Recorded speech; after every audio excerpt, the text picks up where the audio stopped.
భక్తులందరికీ ధన్యవాదాలు.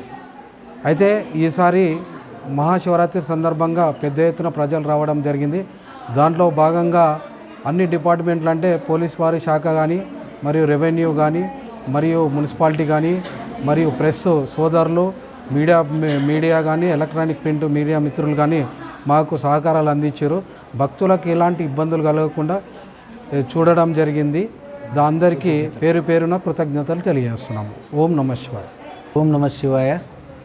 శ్రీ చక్రేశ్వర స్వామి ఆలయంలో మహాశివరాత్రి సందర్భంగా భక్తుల ద్వారా వచ్చిన కానుకలను ఈరోజు దేవాదాయ శాఖ పర్యవేక్షణాధికారి కమల గారి పర్యవేక్షణలో మరియు ఆలయ చైర్మన్ అర్కాంచారి అభివృద్ధి కమిటీ సభ్యుల సమక్షంలో, అదేవిధంగా భక్త బృందం సహకారంతో హుండీ లెక్కింపు చేయడం జరిగింది.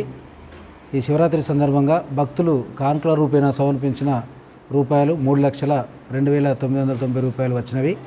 వీటి ఆదాయాన్ని దేవాలయ అభివృద్ధికి మరియు దేవాలయ నిర్వహణకు మాత్రమే వినియోగిస్తాము. భక్తులు ఇట్టి కానుకల రూపేణ ఇచ్చిన ఆదాయాన్ని కూడా బ్యాంకులో జమ చేస్తాము. ఈ సందర్భంగా భక్తులందరికీ కృతజ్ఞతలు తెలియజేస్తున్నాము. స్ఫటిక సంకాశం శుద్ధ విద్యాప్రదాయకం శుద్ధం పూర్ణం చిదానందం సదాశివమహం భజే.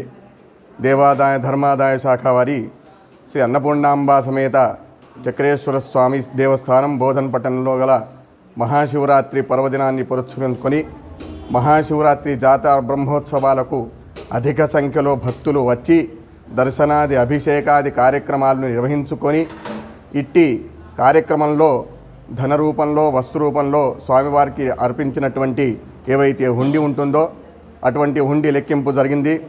మా చైర్మన్ గారు మరియు మా కార్యనిర్వహణాధికారి గారు ఆధ్వర్యంలో ఇటువంటి హుండీ లెక్కించడం జరిగింది. ముఖ్యంగా మా పర్యవేక్షకురాలు కమలా మేడం గారు కూడా దీంట్లో పాల్గొనడం జరిగింది. ఇట్టి కార్యక్రమంలో భక్తులందరూ కూడా అధిక సంఖ్యలో పాల్గొని దిగ్విజయం చేసినందుకు మరియు దీంట్లో విశేషంగా అన్ని డిపార్ట్మెంట్ల వారు సహకారంతో మరియు అతిగా విశేషంగా అంటే మా మీడియా మిత్రుల వారు అందరికీ ఇక్కడి నుంచే దివ్య దృష్టితో వాళ్ళందరికీ చూపించడం జరిగింది. దాని మూలంగా ప్రజలు కూడా హర్షం వ్యక్తం చేసినందుకు వాళ్ళందరికీ కూడా ధన్యవాదాలు.